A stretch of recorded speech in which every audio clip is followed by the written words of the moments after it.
सौर मंडल की कड़ी में आज ये क्वेश्चन आंसर का दूसरा वीडियो, वैसे तो चौथा पांचवा वीडियो होगा। पिछले वीडियो में 60 तक क्वेश्चन देखे, आज 61 से और जहां तक हो पाए। क्वेश्चन नंबर 61वां कह रहा है कि पृथ्वी की आकृति सर्वोत्तम ढंग से किस शब्द से स्पष्ट की जा सकती है। तो पृथ्वी की आकृति सर्वोत्तम ढंग से लक्षवक्ष गोलाभ से, लक्षवक्ष लद्धवक्ष लद्धवक्ष गोलाभ से जो है स्पष्ट की जा सकती है। अगला है, पृथ्वी सूर्य के परितः अपनी कक्षा में लगभग किस गति से चक्कर लगाती है। तो पृथ्वी सूर्य के परितः अपनी कक्षा में लगभग 1 डिग्री प्रतिदिन के हिसाब से चक्कर लगाती है, 1 डिग्री प्रतिदिन। अगला है, सूर्य के चारों ओर पृथ्वी के परिभ्रमण की चाल। तो सूर्य के चारों ओर पृथ्वी के परिभ्रमण की चाल अधिकतम होती है जब पृथ्वी सूर्य के निकटतम होती है। ये तो हम कई बार बताए हैं कि जो ग्रह सूर्य के सबसे ज़्यादा निकट होगा उसकी परिभ्रमण काल जो है सबसे अधिक होगी उस समय। अगला है, पृथ्वी के भ्रमण की गति जो है 27 किलोमीटर प्रति मिनट है।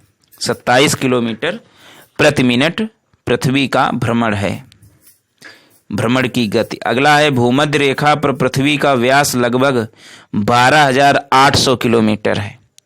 12,800 किलोमीटर भूमध्य रेखा पर पृथ्वी का व्यास है। अगला है, सूर्य की परिक्रमा के दौरान पृथ्वी सूर्य से अधिकतम दूरी पर किस महीने में होती है। तो सूर्य की परिक्रमा के दौरान पृथ्वी सूर्य से अधिकतम दूरी जुलाई महीने में होती है, जुलाई। अगला है, पृथ्वी की उपसौर स्थिति किस महीने में होती है। उपसौर मतलब पृथ्वी सूर्य से सबसे नज़दीक किस महीने में होता है। तो जनवरी महीने में होता है, पेरी हेलियम जिसे बोलते हैं। उपसौर को बोलते हैं इंग्लिश में पेरी हेलियम, PERIHELION। अगला है, तारे पूर्व से पश्चिम में किस कारण ज़्यादा दिखते हैं। तो तारे पूर्व से पश्चिम में ज़्यादा दिखते हैं क्योंकि पृथ्वी पश्चिम से पूर्व को घूम रही है। पश्चिम में ज़्यादा दिखते हैं पूर्व की अपेक्षा। उसका कारण यह है कि पृथ्वी पश्चिम से पूर्व को घूम रही है। अगला है, गोलाभ पृथ्वी ध्रुवों पर चपटी होती है। ये कोटेशन है कि गोलाभ पृथ्वी ध्रुवों पर चपटी होती है, या इस तथ्य को स्पष्ट होता है। इस तथ्य से स्पष्ट क्या होता है? स्पष्ट ये होता है कि पृथ्वी का भार ध्रुवों पर सर्वाधिक तथा विषुवत रेखा पर न्यूनतम होता है।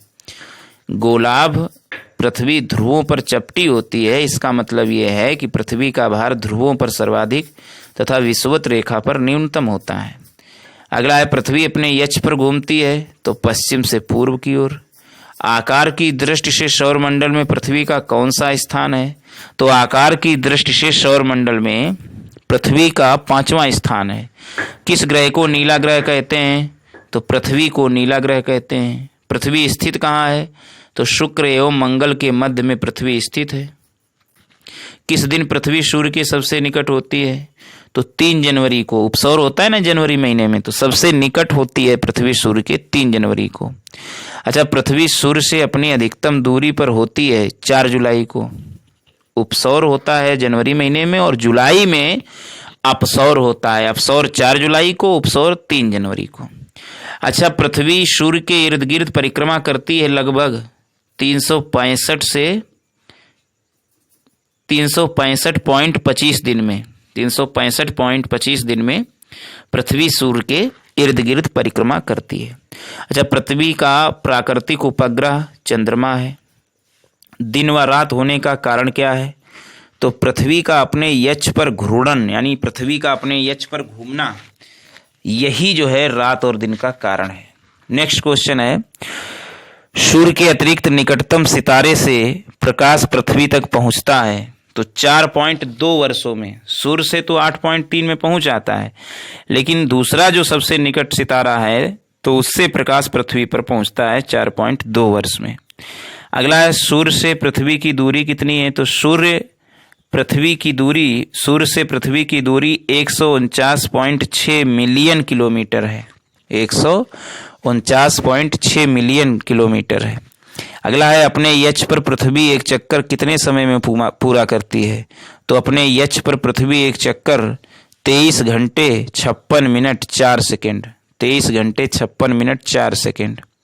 पृथ्वी पर दिन रात की अवधि समान होती है। भूमध्य रेखा पर जो है पृथ्वी पर दिन और रात की अवधि समान होती है। जितना बड़ा दिन उतनी बड़ी रात भूमध्य रेखा पर। अगला है इक्विनॉक्स का तात्पर्य क्या है? वह तिथि जब है। इक्विनॉक्स का तात्पर्य है कि जब वह तिथि आती है जब दिन और रात समान अवधि के होते हैं, उसी को इक्विनॉक्स कहते हैं, जब दिन और रात समान होते हैं। अगला है दक्षिणी गोलार्ध में सबसे लंबा दिन कब होता है? तो दक्षिणी गोलार्ध में सबसे लंबा दिन 22 दिसंबर को होता है। 22 दिसंबर को होता है। अगला है भू कक्ष तल पर भू अक्ष का झुकाव है। तो भू कक्ष तल पर भू अक्ष का झुकाव 66.5 डिग्री है। भू कक्ष तल पर भू अक्ष का झुकाव जो है 66.5 डिग्री सेल्सियस है। अगला है पृथ्वी के उपग्रहों की संख्या 1 चंद्रमा। 21 जून को दिन का प्रकाश उत्तरी ध्रुव पर दिखाई देता है 24 घंटे। 21 जून को दिन का प्रकाश उत्तरी ध्रुव पर 24 घंटे दिखाई देता है। पृथ्वी का सबसे निकट ग्रह शुक्र।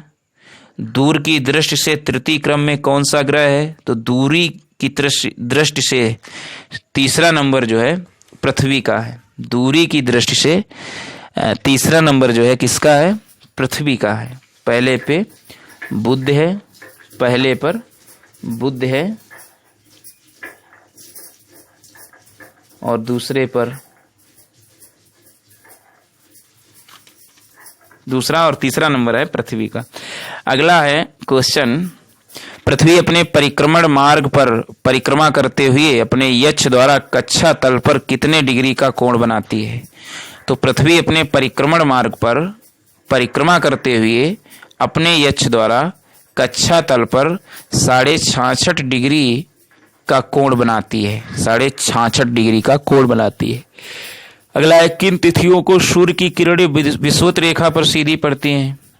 तो 21 मार्च तथा 23 सितंबर को 21 मार्च तथा 23 सितंबर को सूर्य की किरणें विषुवत रेखा पर सीधी पड़ती हैं। नेक्स्ट क्वेश्चन, कौन सा तारा पृथ्वी के सर्वाधिक समीप है? तो सबसे समीप तारा पृथ्वी के है सूर्य। अगला है यह किसने सर्वप्रथम प्रतिपादित किया कि सूर्य हमारे सौर मंडल का केंद्र है और पृथ्वी उसकी परिक्रमा करती है? तो ये कथन कहने वाले थे कॉपरनिकस। कॉपरनिकस साहब ने ही कहा था सूर्य हमारे सौर मंडल का केंद्र है और पृथ्वी उसकी परिक्रमा करती है। अच्छा, जब दिन और रात की अवधि बराबर होती है तो सूर्य की किरणें सीधे ही पड़ती हैं। कहाँ पड़ती हैं सीधे सूर्य की किरणें जब रात और दिन बराबर होते हैं? तो भूमध्य रेखा पर सूर्य की किरणें सीधी पड़ती हैं जब दिन और रात की अवधि बराबर होती है। अगला, यदि पृथ्वी एवं अंतरिक्ष के बीच में वायुमंडल को हटा हुआ माना जाए, पृथ्वी और अंतरिक्ष के बीच में वायुमंडल को हटा हुआ माना जाए तो आसमान का रंग कैसा होगा? तो काला दिखाई देगा। अगर पृथ्वी और अंतरिक्ष के बीच में वायुमंडल हटा हुआ माना जाए तो आसमान जो है वो काला दिखाई देगा। पृथ्वी की परिधि, तो पृथ्वी की परिधि जो है 40,075 किलोमीटर है। 40,075 किलोमीटर।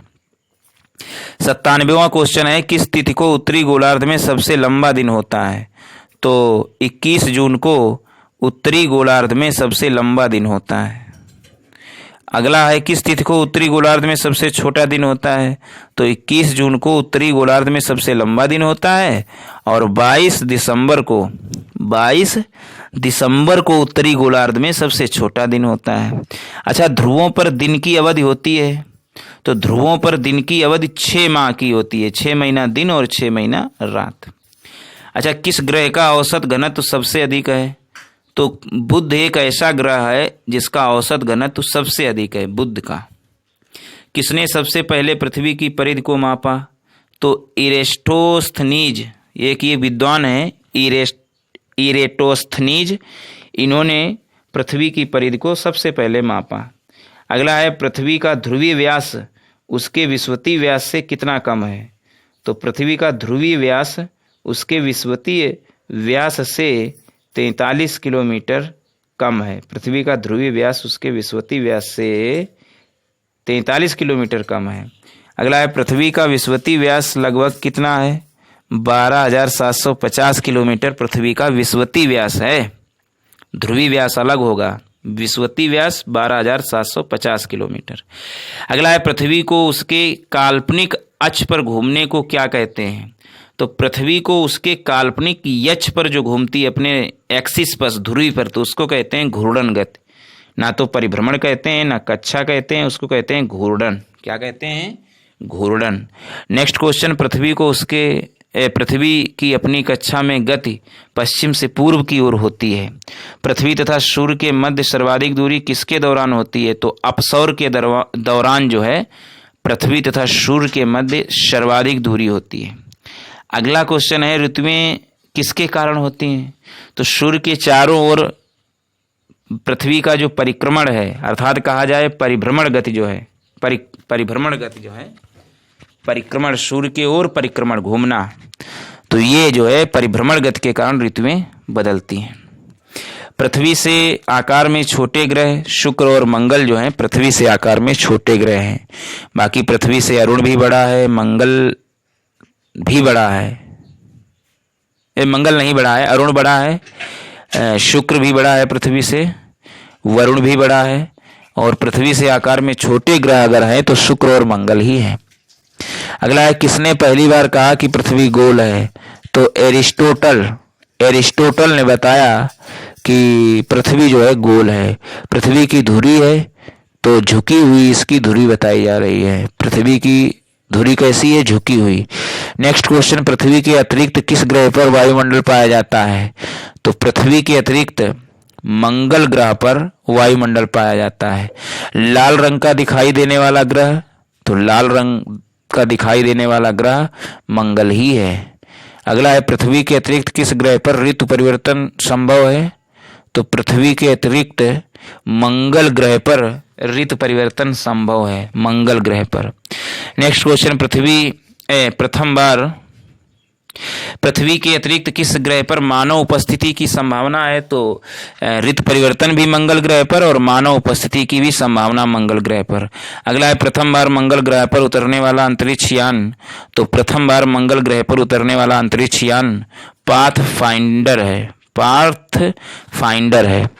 116वां क्वेश्चन है, किसमें पृथ्वी के अलावा अन्य जीवन की संभावना है क्योंकि वहां का पर्यावरण जीवन के लिए बहुत अनुकूल है? तो मंगल में पृथ्वी के अलावा अन्य जीवन की संभावना है क्योंकि वहां का पर्यावरण जीवन के लिए बहुत अनुकूल है। अगला है, एक ग्रह के दिन का मान और उसके अक्ष का झुकाव लगभग पृथ्वी के दिन के मान और झुकाव के तुल्य है। तो मंगल ग्रह के विषय में बताया गया है जितना दिन का मान है उसके अक्ष का झुकाव लगभग पृथ्वी के दिन के मान और झुकाव के तुल्य है। जितना मान उसका है उतना पृथ्वी का है, जितना झुकाव उसका है उतना पृथ्वी का है। तो मंगल ग्रह के विषय में बताया गया है। अगला है, सौरमंडल का सबसे छोटा उपग्रह कौन है? तो सौरमंडल का सबसे छोटा उपग्रह डिमोस है। डिमोस और फेबोस जो दो उपग्रह हैं मंगल ग्रह के, लेकिन सौरमंडल का सबसे छोटा उपग्रह डिमोस है। फोबोस नहीं है, लेडा नहीं है, फारडेलिया नहीं है, सबसे छोटा उपग्रह डिमोस। अगला है, रात्रि को आकाश में कौन सा ग्रह लाल दिखता है? तो मंगल ग्रह जो है रात को लाल दिखता है। और आज का लास्ट, सौरमंडल में सबसे बड़ा ग्रह कौन है? तो कई बार बताया है, सौरमंडल में सबसे बड़ा ग्रह बृहस्पति है।